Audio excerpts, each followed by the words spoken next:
bingungkan, itu namanya iman yang tidak berpikir, iman yang asal jadi. Semoga kalian berpikir soal itu ya, soal iman. Kini teken si engkelini, kan tema kita bicara soal itu.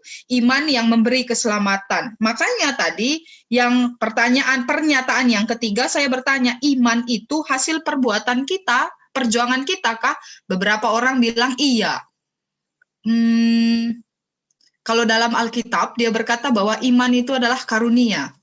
Kita pun beriman saat ini karena anugerah Tuhan. Lalu kemudian kita memperjuangkan iman yang sekaligus semakin tajam, semakin dalam karena pengalaman kehidupan, membuat iman kita itu terasah dan semakin semakin tajam, semakin fokus di dalam Kristus. Iman itu memang sudah karunia.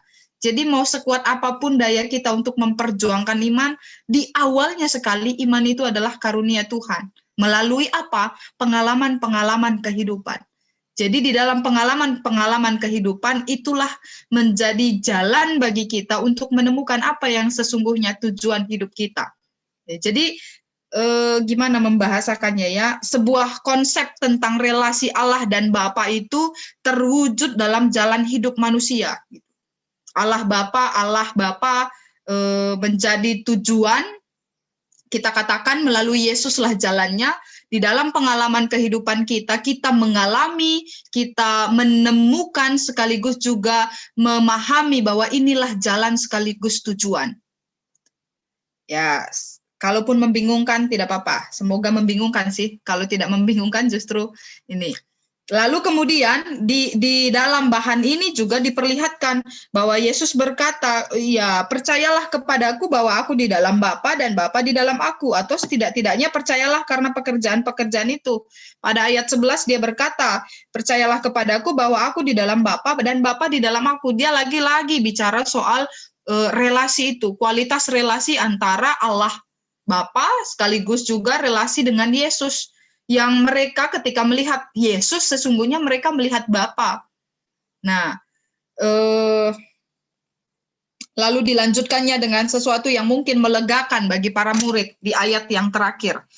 Jika kamu meminta sesuatu kepadaku dalam namaku, aku akan melakukannya. Ya, jadi kalaupun konsepnya tentang Trinitas itu sedikit membingungkan bagi kita, tapi setidak-tidaknya di dalam perikop kita hari ini ada sebuah sisi romantika yang sedang diperlihatkan oleh Yesus bagi murid-muridnya.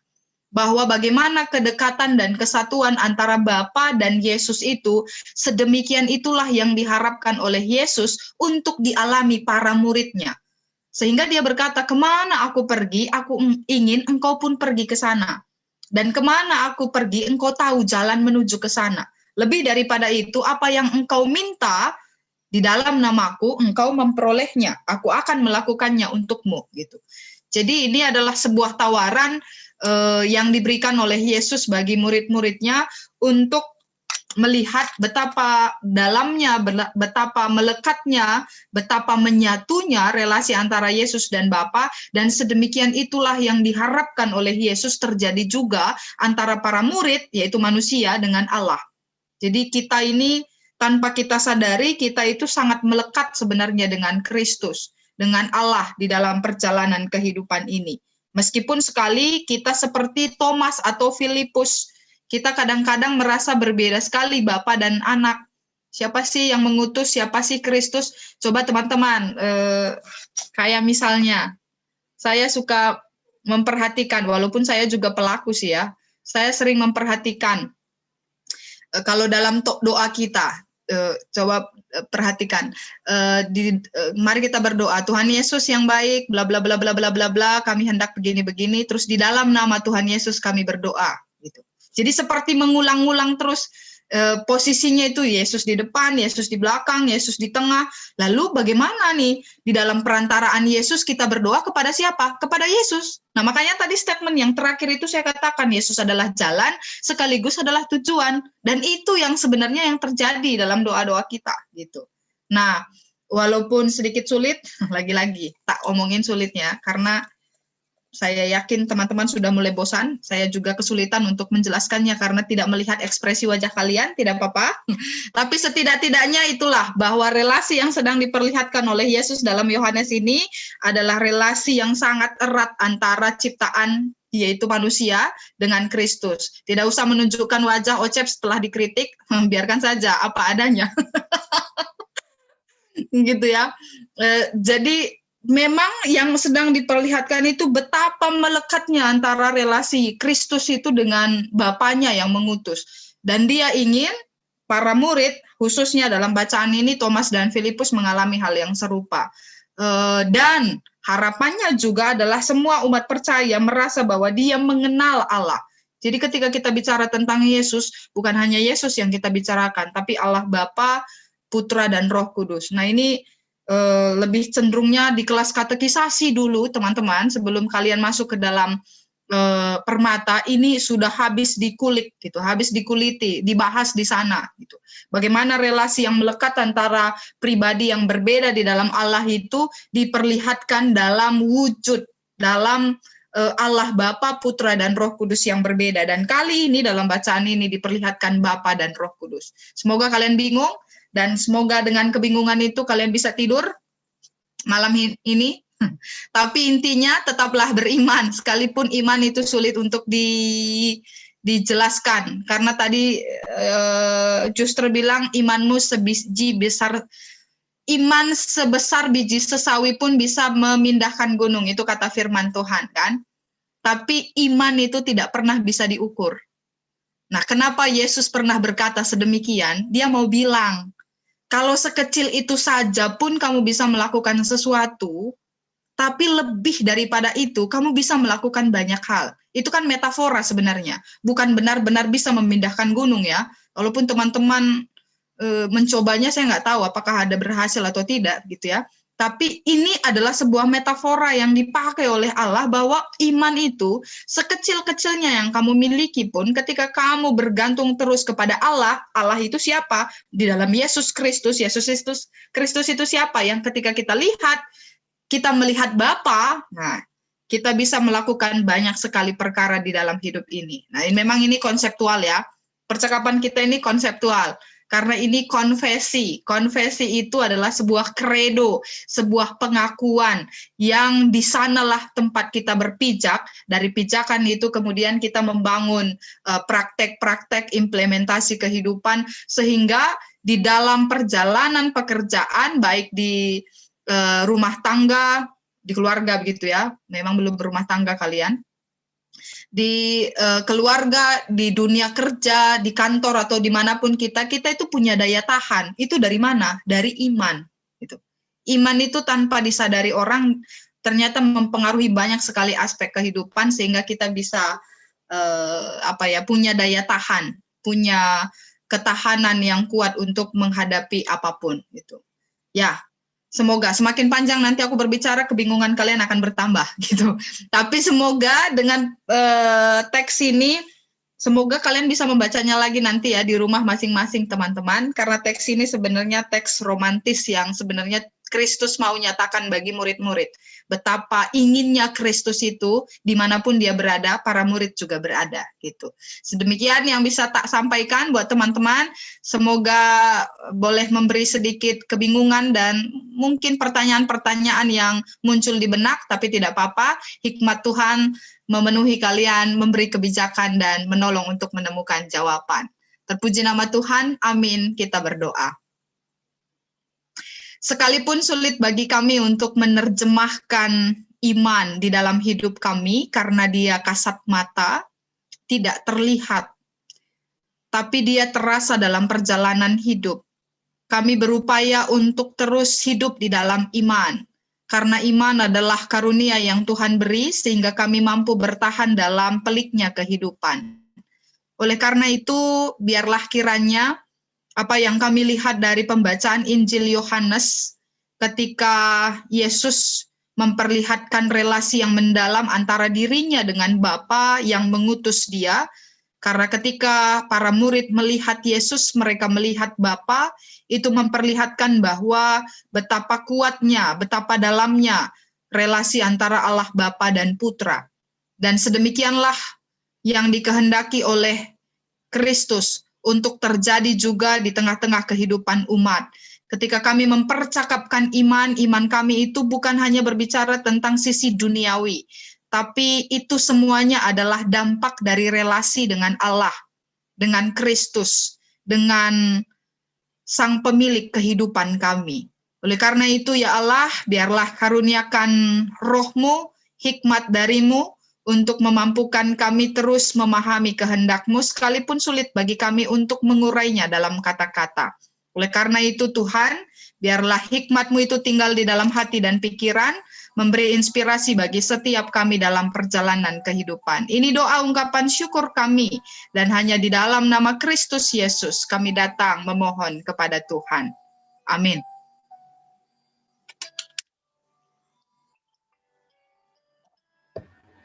Terima kasih Pendeta atas penjelasan terkait dengan tema PA pada malam hari ini. Sebelum kita lanjut, saya mau sapa dulu, ada beberapa teman yang sudah join di PA ini. Tadi di awal kita sudah sapa, kita sapa lagi ya.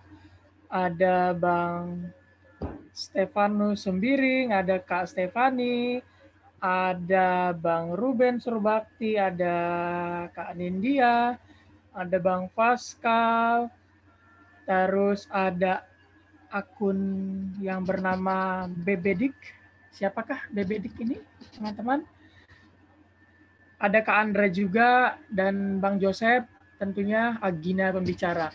Oke, teman-teman, dipersilakan jika ada yang ingin bertanya terkait dengan tema pembahasan pada malam hari ini yang memang cukup jelimet ya, cukup rumit. Ini sepakat tadi kata pendeta, emang ini terlajar ngawan ya sebenarnya ini ya. Aturnya udah lulus di terlajar ngawan dulu, cuma mungkin karena udah lama ya, mungkin waktu SMA atau waktu beberapa tahun yang lalu. Monggo teman-teman, kakak abang sekalian, ada yang mau ditanyakan silakan. Saya mau nanya deh. Kesempatan. Oh iya, Bang Eli, monggo Bang Eli. Shalom, shalom Kak Joyce.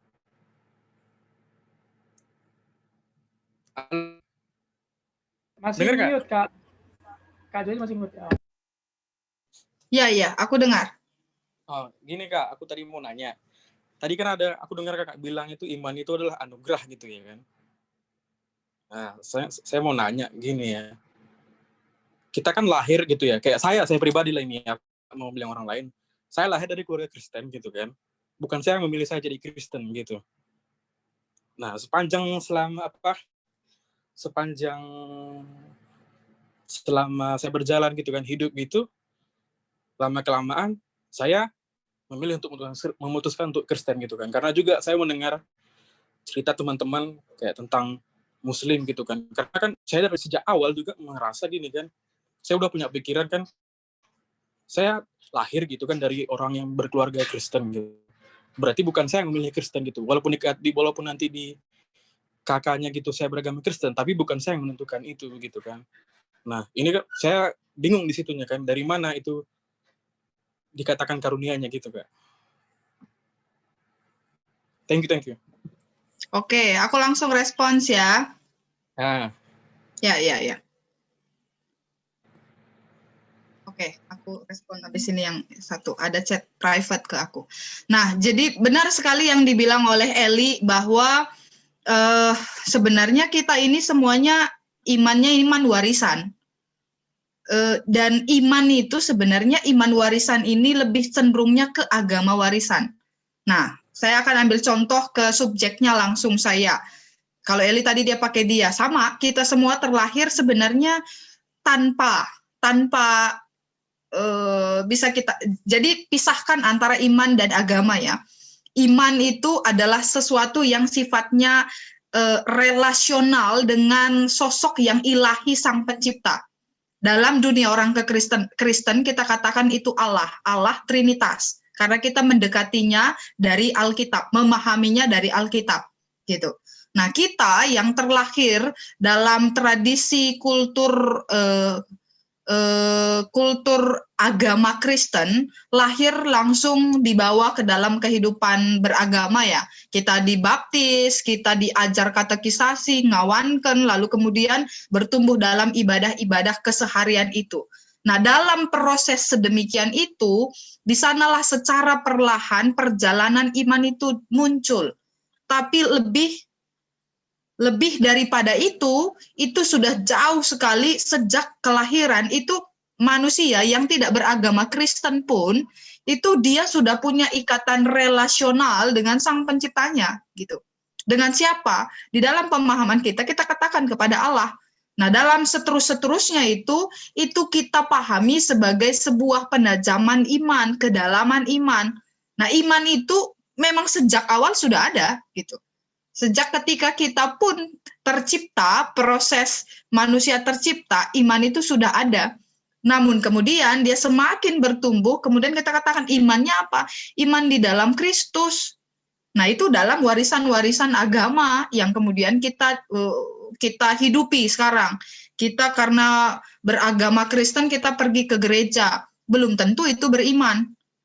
Gitu. Jadi iman ini sifatnya sangat personal, yang tidak kasat mata. Yang pergi ke gereja, teman-teman ini ber-PA, maafkan, mungkin ini agak sedikit akan kasar kalimatnya. Waduh, ini tidak indikator gitu. Ini tidak indikator utama bahwa kita beriman. Iman itu sifatnya personal dan tidak terlihat gitu. Makanya sebenarnya ketika ngomongin di sini, Yesus bilang kan, ketika kamu melihat aku, engkau melihat Bapa. Itu kan tidak dilihat di mata murid. Yang dia lihat itu adalah Yesus, tapi ada relasi, deep relationship antara Yesus dan Bapa yang mengutus dia, gitu. Jadi iman itu ada, gitu. Dalam perjalanan kehidupan kita ini, kita mengalami penajaman dan kedalaman iman. Jadi benar, Li, kita ini nggak ada yang lahir secara Kristen kok. Cuman dibawa dalam tradisi Kristen dan kemudian menemukan diri sebagai Kristen, gitu. Dan agama kita ini agama warisan. Kalau seandainya Eli lahir di keluarga non Kristen lah kita katakan, dan dia tidak lahir di suku orang Karo, gitu, tidak serta merta dia akan punya marga barus. Eli lahir dia nggak tahu dia marga apa, gitu. Eli lahir kalau seandainya dia tidak dibuat di lingkungan orang Kristen, mungkin dia tidak akan tahu bahwa dia Kristen, gitu. Jadi memang ini adalah sebuah warisan. Tapi kemudian dalam kedewasaan, ya proses itu membuat kita semakin, oh ya, saya ini Kristen karena bla bla bla bla bla, gitu. Dan ya memang harus kita pahami ya, kalau sekarang ke gerejanya masih karena ajakan orang tua, beribadahnya karena masih ajakan orang tua, ya tanya, ini menjadi orang Kristen karena kehendak orang tua atau sudah menjadi Kristen karena pengenalan dan relasi dengan Kristus. Itu jauh lebih baik. Biarkanlah pasu-pasu GBKP misalnya gitu kan, ini kan konteks anak permata nih. Biarkanlah pasu-pasu bas GBKP karena menurut lu GBKP inilah tempat yang paling gitu. Ya enggak juga gitu. Iman itu sifatnya sangat personal gitu. Dan kita berada di GBKP karena orang tua kita di GBKP. Kita menjadi Kristen karena orang tua kita Kristen. Dan kemudian kalau sempat teman-teman sekarang bilangnya saya kan Kristen karena orang tua saya Kristen, berarti itu namanya Kristen yang tidak mengalami pertumbuhan apa-apa, cuman mewarisi sesuatu gitu. Jadi menjadi Kristenlah sekarang bukan karena warisan agama yang diwariskan oleh orang tua, tapi jadilah orang Kristen yang sekarang karena sudah memang menemukan kehidupan yang lebih bermakna di dalam Kristus sekarang. Gitu. Semoga membantu. Aku tahu Eli punya banyak pertanyaan lagi setelah ini. Habis ini dia pasti akan chat aku. Masih bingung Kak? Iya benar. Nantilah. Masih bingung. Oke. Makasih Kak. Aku tanggapi ada chat yang masuk ke aku. Bagaimana pendeta kalau iman itu goyah? Jujur, selama pandemi imanku malah jadi lemah. Awal-awal pandemi sering ikut kebaktian keluarga, tapi aku malah ngerasa kosong gitu, kayak keistimewaan saat kebaktian atau berdoa itu jadi sebuah hal yang biasa aja. Jadi benar-benar kosong setelah nggak ikut Setelah enggak ikut lagi malah makin kosong. Tapi ya biasa aja. Jadi kayak gimana ya bilangnya, bahkan saat pandemi gini sebenarnya berkat Tuhan tuh masih banyak banget sama aku yang aku rasain. Tapi tetap aja kayak gimana gitu. Apalagi selama pandemi jujur aku melakukan hal-hal yang makin jauh dari Tuhan. Jadinya kayak malu, kayak abis did something sinful terus doa gitu, Gim. Oke, bingung sih pendeta. Nah, oke. Teman-teman bayangkan pizza. Aku mengajak kita melihat iman it's like pizza. Bayangkan pizza dalam satu loyangnya itu ada banyak potongan. Ada yang 4, ada yang 8. Kalau kita mau minta lebih juga mungkin boleh gitu. Tapi pizza kemudian menjadi satu loyang yang utuh ketika semua potongan itu ada di nampannya, di loyangnya itu. Iman itu dinamikanya tuh banyak. Jujur saja yang dialami Steph ini bukan hanya dialami mereka yang bukan pendeta. Honestly, aku juga merasa seperti itu sebagai seorang pendeta.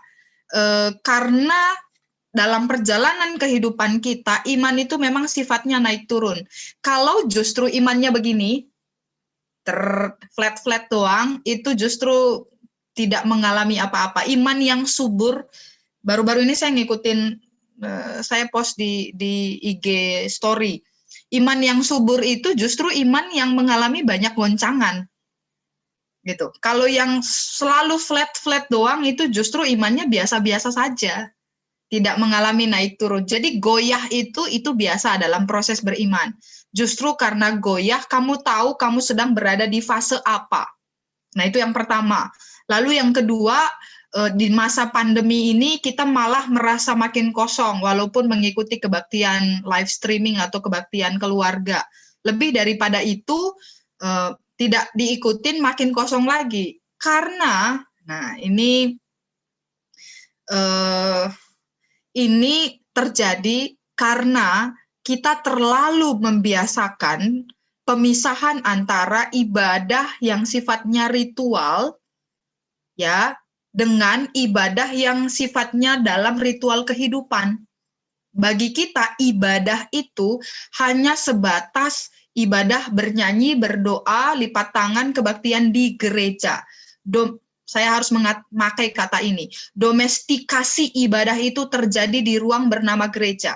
Jadi kita mensituskan, mengkultuskan satu tempat bernama gereja sebagai ruang ibadah kita.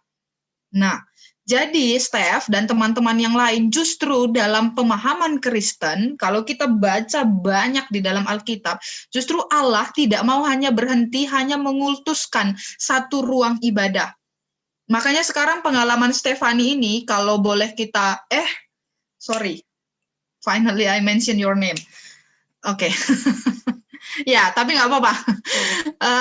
Karena pengalaman ini bukan hanya dialami Stefani lah, aku juga mengalami hal yang serupa gitu. Apalagi semakin pandemi, makin banyak duduk di depan laptop. Walaupun membicarakan firman, lebih cenderung merasa lebih hampa. Karena apa? Karena sebenarnya terlalu banyak membicarakan yang tidak menyentuh kepada kita secara langsung, hanya sebatas kata-kata, itu membuat kita seperti, kosong. Nah, makanya tadi statement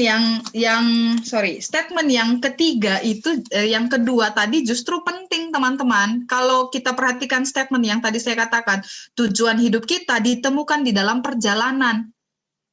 Dalam perjalanan hidup ini justru kita melihat ada banyak sekali yang Tuhan nyatakan. Ini ada sebuah pengakuan yang besar nih. Bahkan saat pandemi, berkat Tuhan tuh masih banyak banget gitu. Itu terjadi dalam perjalanan, tidak dalam ibadah ritual. Nah, ritus kita sedang digoyahkan oleh pandemi. Dia sedang mau bilang nih, ritual ini nggak hanya di dalam satu gedung. Tapi sadarkah teman-teman dalam semua aspek hidup kita ini kita sedang merituskan sesuatu. Kita sedang berritual. Jadi sekarang kalau aku lagi ngobrol sama teman-teman begini, aku sedang ritual kehidupan. Karena yang aku bicarakan bukan soal diriku semata, tapi aku membicarakan siapa sang penciptaku, gitu. Jadi ya nggak apa-apa berada dalam kondisi goyah. Justru ini lebih jujur. Iman butuh kejujuran. Ketika kita goyah, justru di sana kita butuh minta topangan lagi kan. Semoga ya. Oke. Jadi ada lagi yang private. Semoga yang ini aku nggak salah, nggak mention lagi. Oh my God, aku terlalu latah malam ini. Oke. Ya, semoga yang tadi, aku khusus minta maaf kepada Steph karena dia udah private ke aku, tapi aku mention namanya. Tapi pengalaman Steph ini bukan hanya dia yang mengalami, tapi aku juga mengalami. Dan banyak orang juga mengalami hal yang sedemikian rupa. Ada beberapa teman, bahkan teman STT tempatku kuliah, justru kami sering bilang, kok gue makin hampa ya, kok gue makin merasa nggak bertuhan ya dalam proses yang sedemikian rupa, dan bahkan nggak produktif. Never mind, itu bagian daripada iman. Karena dinamika iman itu justru kita menjadi subur ketika ada dalam pergumulan, menjadi semakin kuat ketika kita sadar bahwa ada banyak rintangan yang kita lalui, bahkan ketika kita merasa hampa, sebenarnya Allah juga ada. Gitu. Semoga itu menolong kamu dan kita semuanya. Pendeta. Oke. Udahlah ya, karena kesebut I'm so juga. sorry.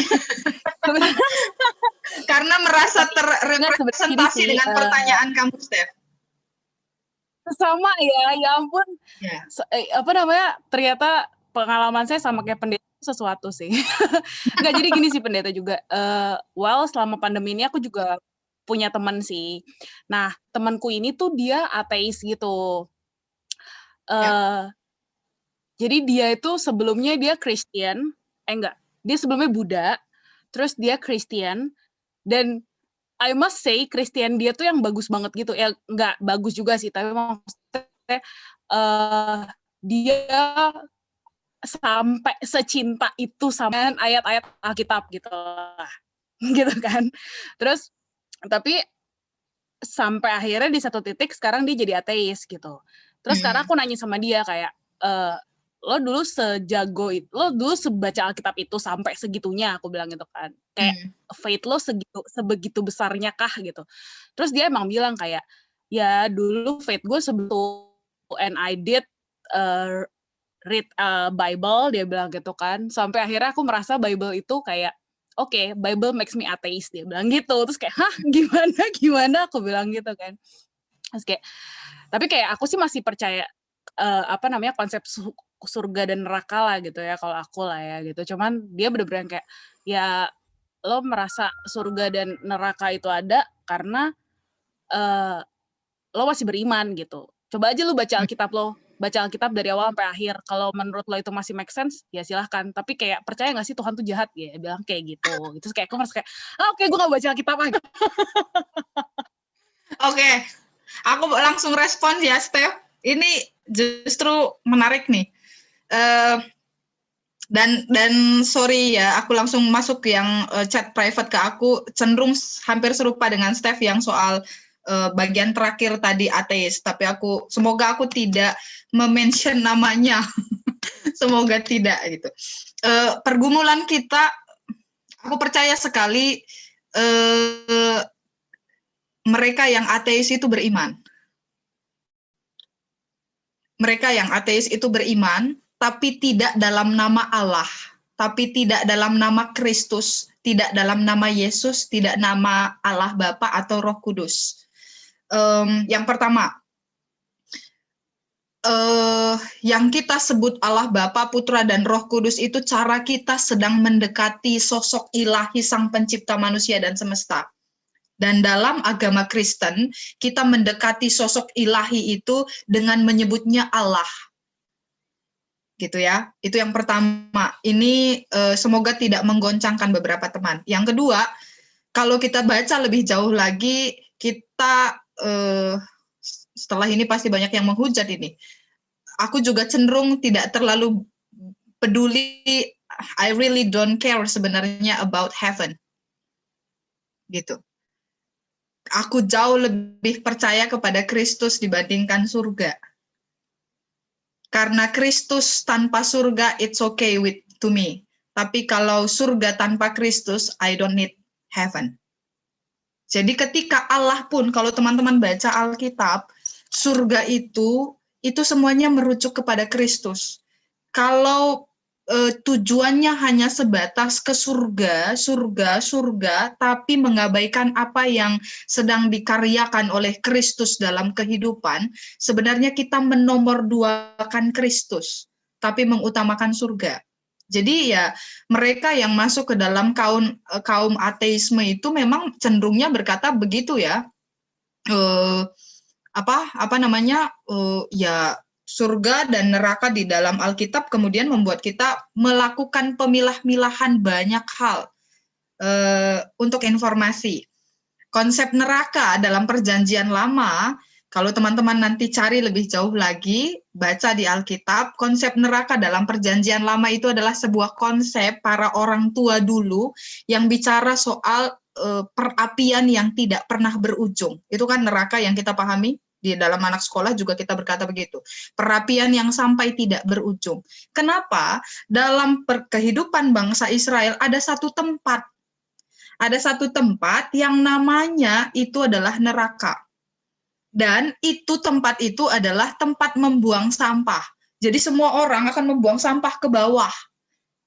Semua orang membuang sampah ke bawah dan apinya tidak pernah berakhir. Tidak pernah berakhir, tidak pernah berujung. Nah, anak-anak yang tidak mengikuti Taurat, anak-anak yang tidak mengikuti aturan orang tua, orang akan bilang, kamu akan masuk ke neraka. Kamu akan dilempar ke api yang tidak berujung itu. Karena apa? Karena memang sampah terus dibuang ke sana. Jadi apinya terus membara dan lain sebagainya. Itu pendekatan, saya pakai ini pendekatan historis ya. Jadi pisahkan dengan pendekatan iman dulu. Pendekatan historis bagaimana orang dulu memahami neraka tidak sama dengan sekarang kita yang memahami neraka. Gitu. Yang bagi kita memahami neraka sekarang adalah pemisahan antara neraka itu berarti bukan surga. Surga tempat orang baik-baik, neraka tempat orang jahat. Nah, mereka dulu memahami neraka itu adalah tempat perapian, buang sampah, tidak habis-habisnya apinya, gitu. Nah, sedangkan kita memahaminya sebuah tempat penghukuman yang luar biasa, gitu. Nah, banyak orang setelah membaca Alkitab memang dia menjadi ateis, tapi justru saya yakin sekali mereka yang ateis itu bukan tidak beriman, tapi mereka tidak menggunakan bahasa-bahasa Kristiani. Gitu. Dia tidak pakai istilah Yesus, tidak pakai istilah Allah, tidak pakai istilah yang lainnya, dan ya karena yang diutamakan adalah logika. Sedangkan iman, dia itu selalu bicara soal logika dan rasa, sekaligus ada sosok yang sosok ilahi yang sebagai alasan pencipta segala sesuatunya ada gitu. Jadi bagi Stefani khususnya jangan takut membaca Alkitab. Makin takut sebenarnya kamu makin dihasut ya. Bahwa pikiran-pikiran itu ya harus kamu klarifikasi dengan pembacaan pribadi terhadap teks Alkitab. Dan informasi juga buat teman-teman, jangan seutuhnya percaya dengan apa yang kukatakan, percayalah pada Kristus, dan untuk mengkonfirmasinya, mari baca Alkitab lebih jauh lagi. Supaya tidak main ayat, tidak main penggal-penggal, tapi justru kita melihat konsep holistik, konsep menyeluruh dalam pemahaman iman kita ini, gitu.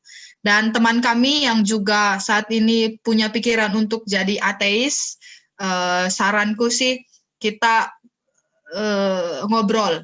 ngobrollah dengan yang kemudian membuat kita seimbang, logika sekaligus juga punya rasa di dalam Kristus gitu. Dan itu aku yakin justru makin baca Alkitab tuh bisa bikin kita makin wow, selama ini yang aku dengar tuh gimana gitu. Tapi dengan membaca Alkitab dan kamu bertemu dengan orang yang tepat untuk berdiskusi, justru kamu makin cinta Kristus gitu. Dan itu saya alami juga gitu. Jadi teman-teman kalau punya pertanyaan banyak soal Alkitab, soal teks iman kita, carilah rekan-rekan yang bisa ngobrol dengan teman-teman untuk ya memperteguhlah. Setidaknya iman itu tidak selalu flat gitu. Iman itu justru harus naik turun supaya dia memperlihatkan sebuah gerakan. Gitu. Semoga menjawab ya Steph dan tidak membuat kamu takut untuk membaca Alkitab. Dan teman yang satu yang sudah chat ke aku, ya saya sudah pernah ngobrol dengan dia. Semoga kamu ya makin teguh sih di dalam Kristus.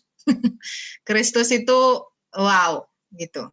Karena kita sering hanya tertarik pada hal-hal yang praktis sih. Sehingga kita merasa ya menjadi dangkal gitu. Kalau makin dalam justru makin cinta gitu. Kampe dingen natendu sing udah tahanak perana labo ayo nangan canendu. Oke. Tapi kan mencari tahu karakter dan cara berpikirnya itu. Kamu mencari tahu, mengenali lagi. Ya itu saja sih responsnya. Semoga menolong. Kalau membuat makin pusing dan makin tidak beriman, maafkan aku. Bujur. Sama-sama, Steph. Terima kasih Pendeta Kak Stefani, juga terima kasih atas pertanyaannya. Kemudian kita akan coba buka lagi, ada yang mau bertanya kah? Karena memang pembahasannya sangat sangat bukan rumit ya, sangat menarik lah aku bilangnya, karena ini sebenarnya hal yang sederhana gitu kan, mengenai faith ya, iman ya. Dan sedikit agak tertampar juga sih sebenarnya ya, bukan sedikit banyak, bahwa iman dan agama itu dua hal yang sering kita anggap sama, namun kenyataannya berbeda. Sering ibadah, sering ikut PA, sering ikut PJJ tidak menandakan iman kita itu baik. Itu jadi reminder ya, terutama bagi aku sendiri, mungkin juga bagi teman-teman, bahwa itu bukan indikator gitu, bukan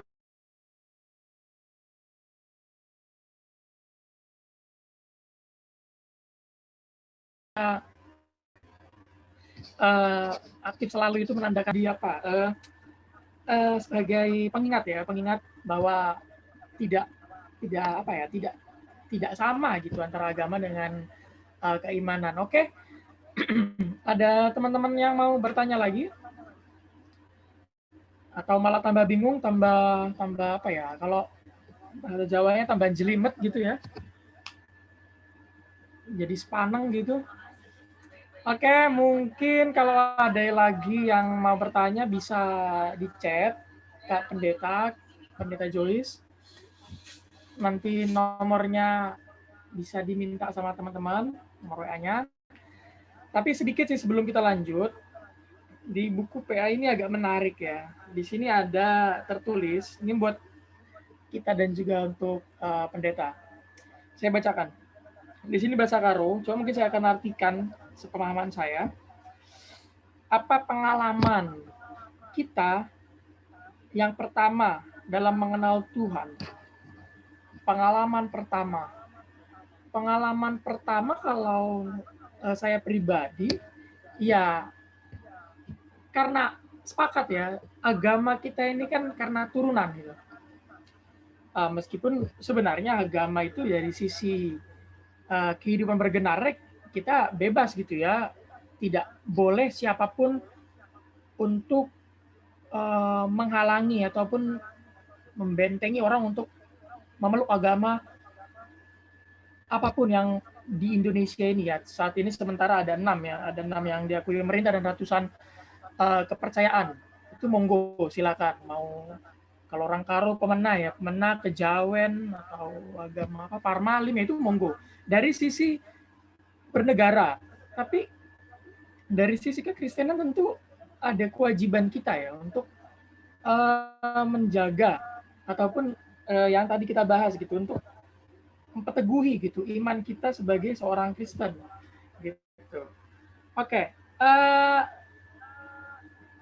Mungkin sebelum saya lanjut, satu pertanyaan ini ada yang resen, nggak apa ya, agak lama dikit PA-nya ya.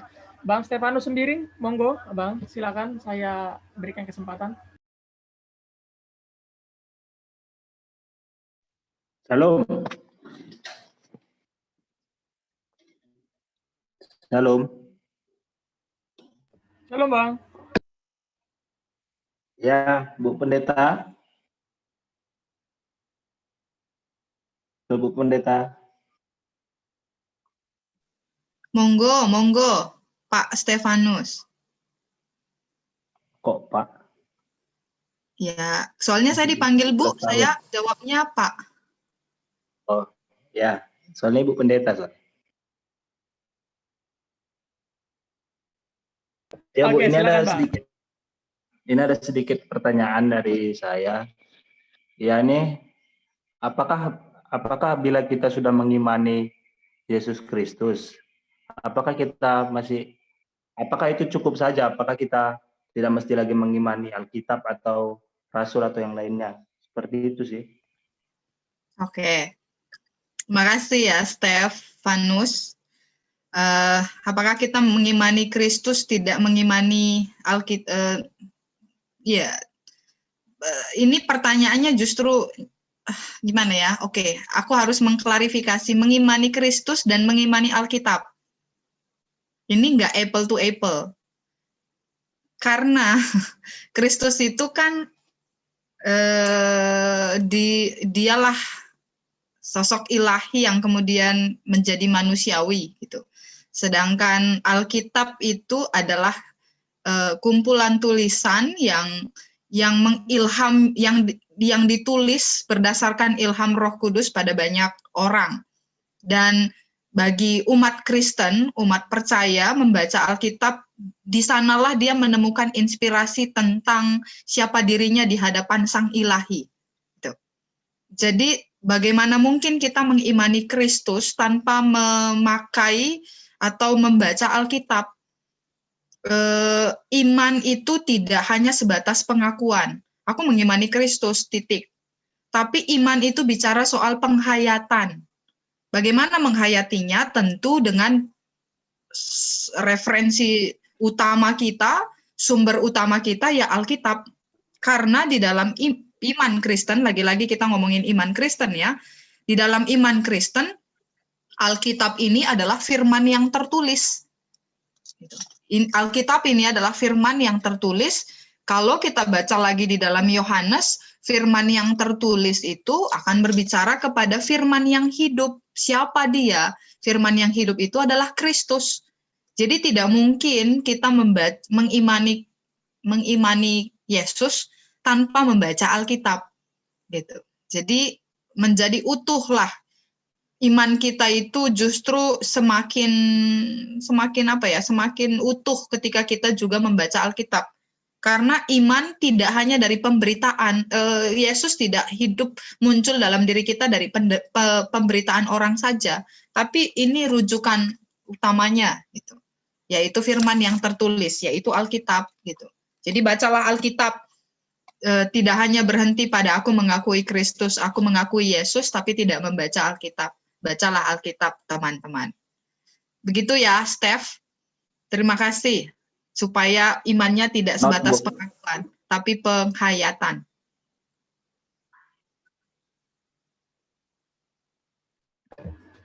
Terima kasih Bang Stefanus sendiri pertanyaannya.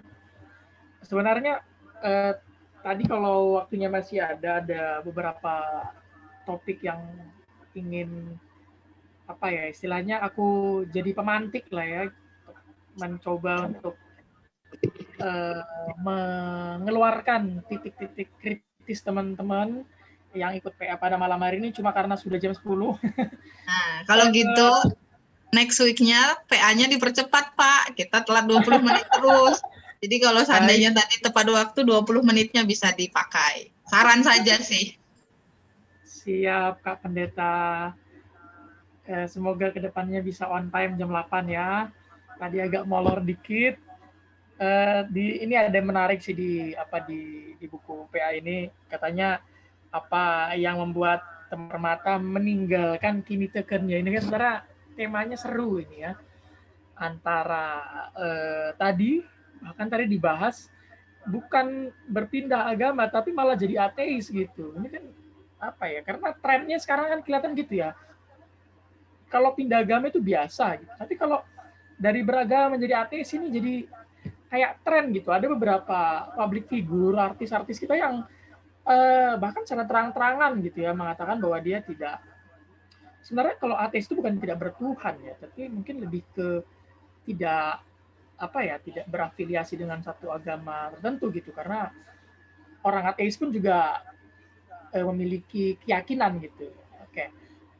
Mungkin bisa kita kita lanjutkan di lain waktu. Terima kasih sarannya Kak Pendeta. Minggu depan kita cepetin PA-nya. Kita mau ke persembahan ya. Persembahan, kita angkat pujian. Persembahan Bang Filipi. Monggo Bang. Sama Senin aku Malvin, song leader. Saya share screen ya.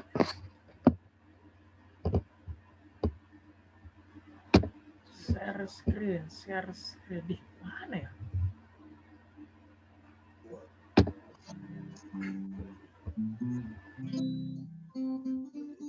Tunggu bentar, ada kesalahan teknis. Mana.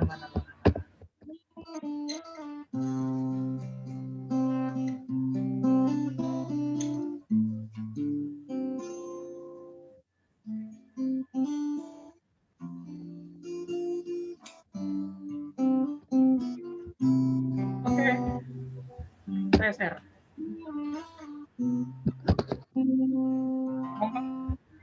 Bang Filipi.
Terima kasih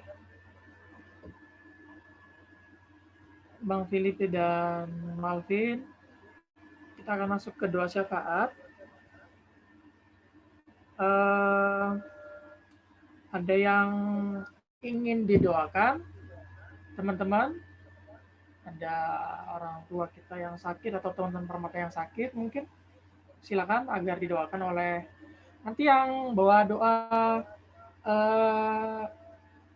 syafaat pendeta boleh ya, nanti pendeta yang bawa doa syafaat, sekaligus mendoakan persembahan, sekaligus doa penutup. Ada teman-teman, ada yang mau didoain? Monggo, silakan di chat atau dibunyikan mute-nya, jadi unmute. Pendeta, tolong dibantu doa untuk Kak Yayan yang sedang sakit, Pendeta. Ya, siap. Yayan Barus ya? Iya. Oke. Oke, Kak Yayan ya, yang sedang sakit, kita doakan.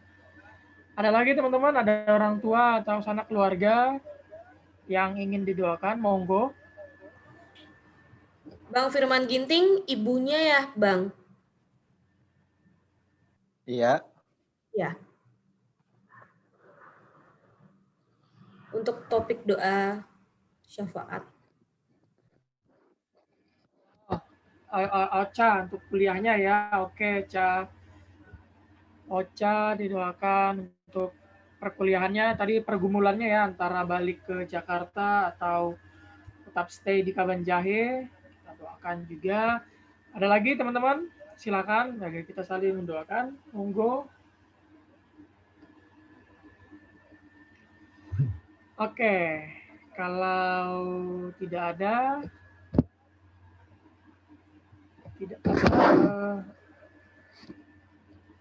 oke, iya, untuk tanam permata yang mungkin ini juga ya pendeta, untuk secara khusus mungkin teman-teman yang sedang mencari pekerjaan, kemudian yang sedang kuliah ya, tadi mungkin Ocha lebih ke skripsinya, kemudian juga yang tak kalah penting teman-teman permata yang sedang mencari calon mamre atau calon murianya, didoakan juga.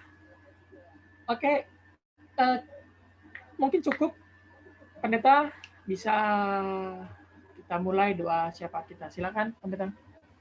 Oke, teman-teman, mari kita berdoa. Kami bersyukur Tuhan ada waktu dan kesempatan untuk berbicara tentang iman kami yang kerap goyah karena pengalaman hidup yang tak terprediksi. Tapi justru kami menemukan keteguhan hati karena Engkau Allah yang setia dan tidak pernah meninggalkan.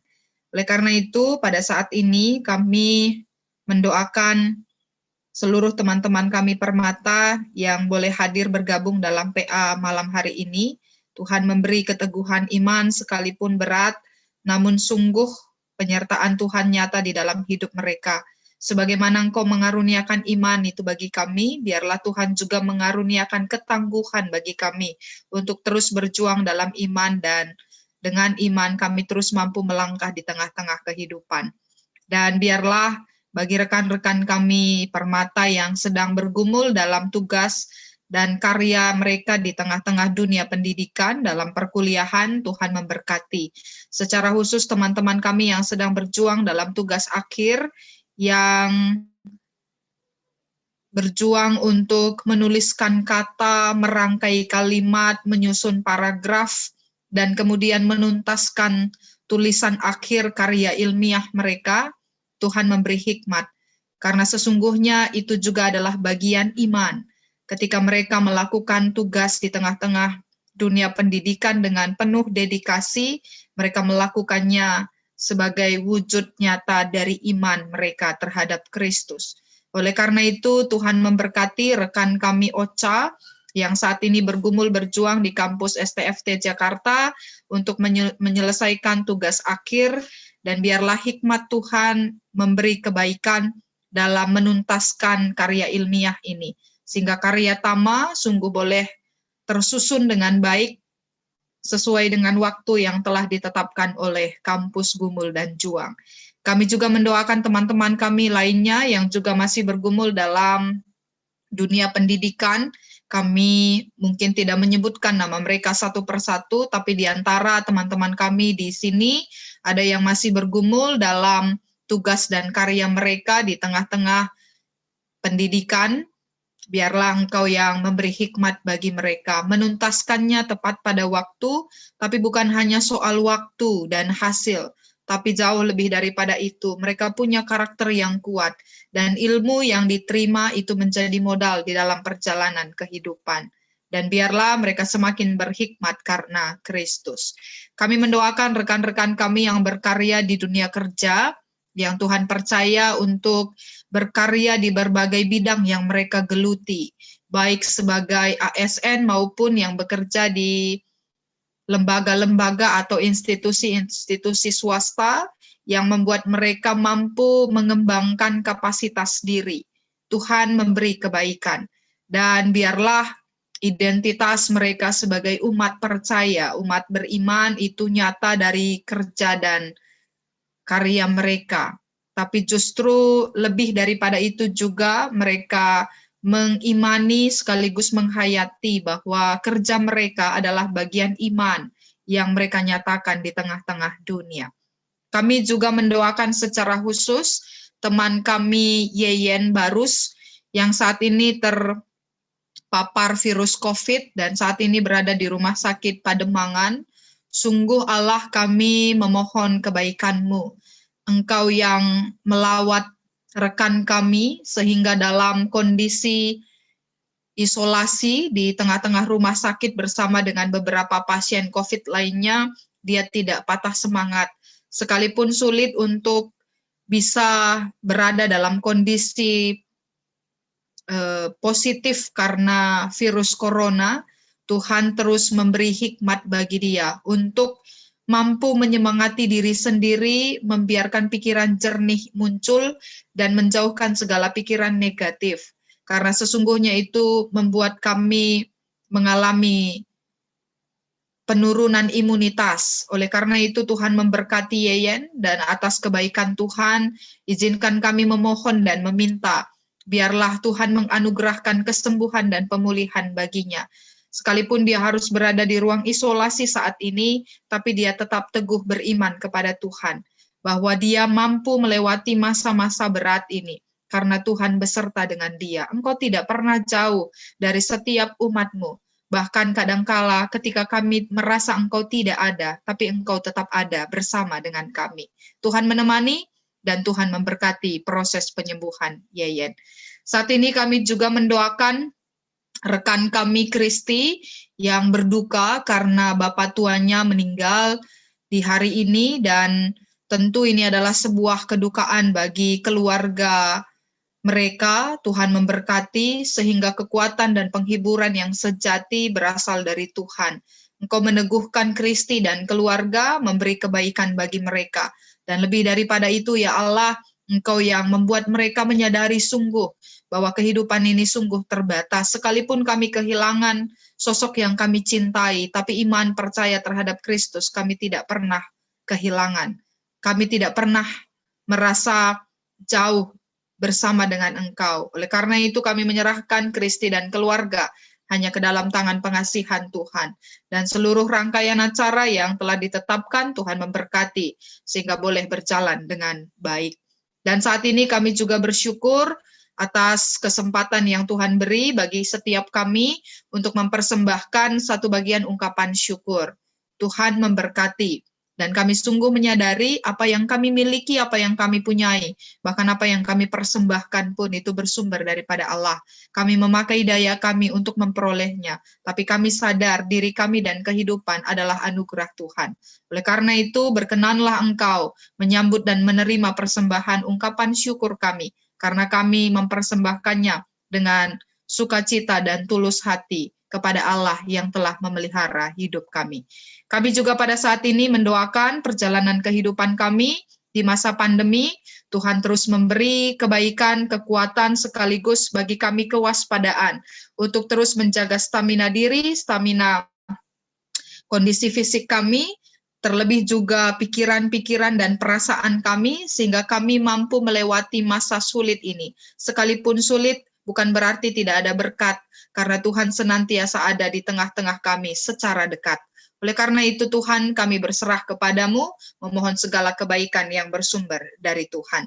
Dan jikalau sebentar kami akan berpisah satu dengan yang lain, Tuhan memberkati kami, memberi kebaikan bagi kami di sepanjang malam, malam yang telah Tuhan cipta bagi kami.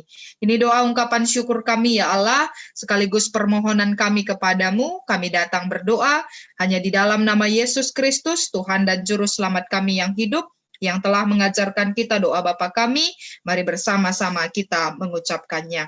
Bapa kami yang di surga, dikuduskanlah namamu.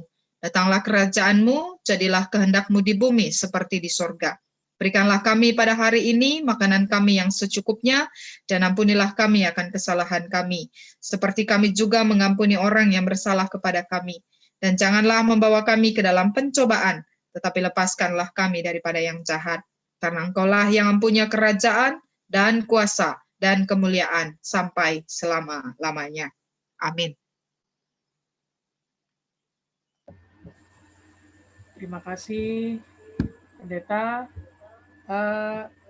Satu lagu ya sebelum kita menutup PA kita, ada Bang Filipi ya, satu lagu terakhir ya. Ada nggak sih? Apa aku yang salah? Oh, nggak ada ternyata. Sorry, salah. Oke, sebelum kita mengakhiri pertemuan ini, saya mohon kepada teman-teman yang belum menyalakan videonya agar dinyalakan sebentar untuk kita screenshot untuk dokumentasi. Yuk sebentar aja, yuk dibuka yuk videonya sebentar aja. Untuk dokumentasi kita telah mengadakan PA.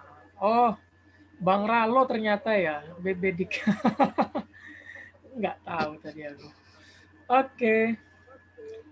Masih ada yang belum? Yuk, monggo yuk, Bang Juster, Bang Eli, Bang Andro, Kak Andra, Melda. Yuk, bentar aja yuk. Oke. Satu. Oh, belum, Pak. Oke lah kalau gitu. yang hidup aja lah ya. Oke, 1, 2, 3. Sekali lagi.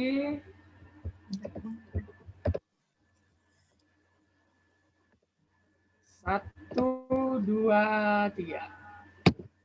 Oke, terima kasih Pendeta atas penyampaian firman Tuhan. Terima kasih teman-teman.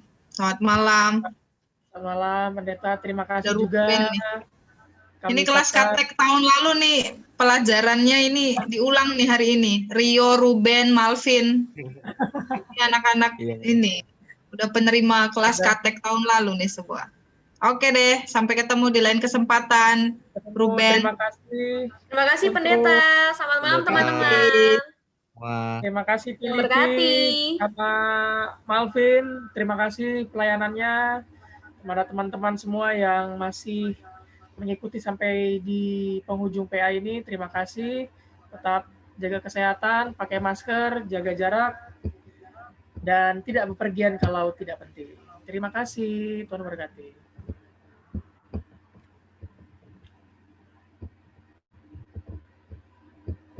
Live ya.